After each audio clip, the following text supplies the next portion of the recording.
This video is from the course Introduction. It's designed for complete beginners and assumes you have no knowledge of the subject matter. If you are interested in more beginner, intermediate, or advanced content, check out our website SUBMETA.io.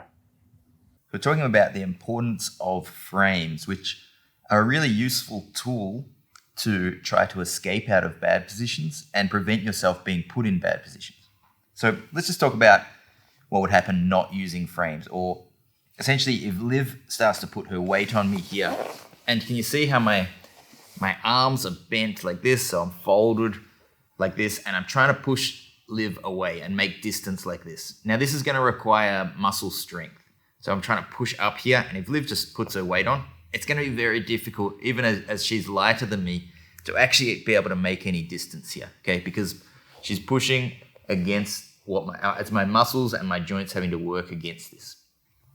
A really good frame usually involves having identifying the direction they're trying to apply force, and ideally actually having your bone structure resisting that. So for example, if I could put my hand out straight here, and I know Liv wants to put her shoulder towards my shoulder here, and we go back.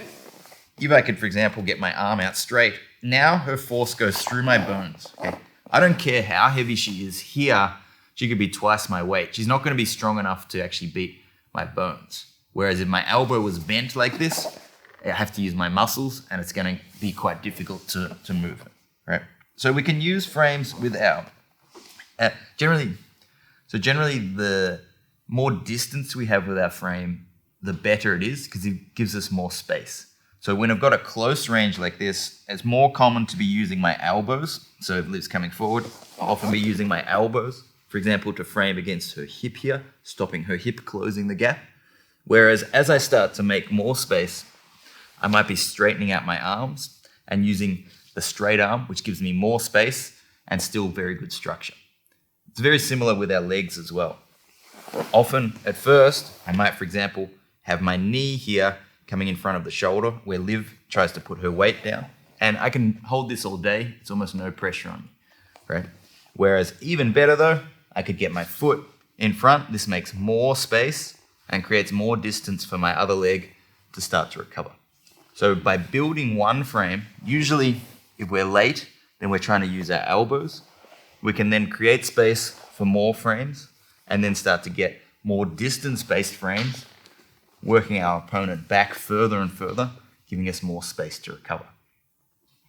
On the other end of that, when we're being defensive, we want to be preemptive and getting our distance frames first and not reverting all the way back to our late stage frames as our first port of call for defense. One other type of frame we may use is a reinforced frame, which is where essentially we have a 90-degree bend in our limb. And this alone, for example, if Liv puts weight onto my forearm, if she puts enough weight, it might crush through my arm. But by reinforcing, by gripping over the top, I can now have attachment to her body as well as my 90-degree bend. So if she goes forward now, it's a very solid structure. So we'll often use that 90 degrees reinforced with our arm, or similarly with our leg. I can have my shin as a frame here, which alone, if Liv puts weight through, might cause it to bend. But by reinforcing, by stepping on her back, now, as she goes to put pressure through, the force is relayed back onto her own body and not through my leg so much. So in summary, look to get frames early if possible. When you're escaping out of positions, often we have to use our short, close range frames. Then we start trying to build back by moving, allowing those frames to create more distance until we can get more distance-based frames. If we're early, then we want to either be framing with our feet in front early, and if they get cleared, we can have this outstretched frame, allowing our feet to return back in front, constantly maintaining good distance.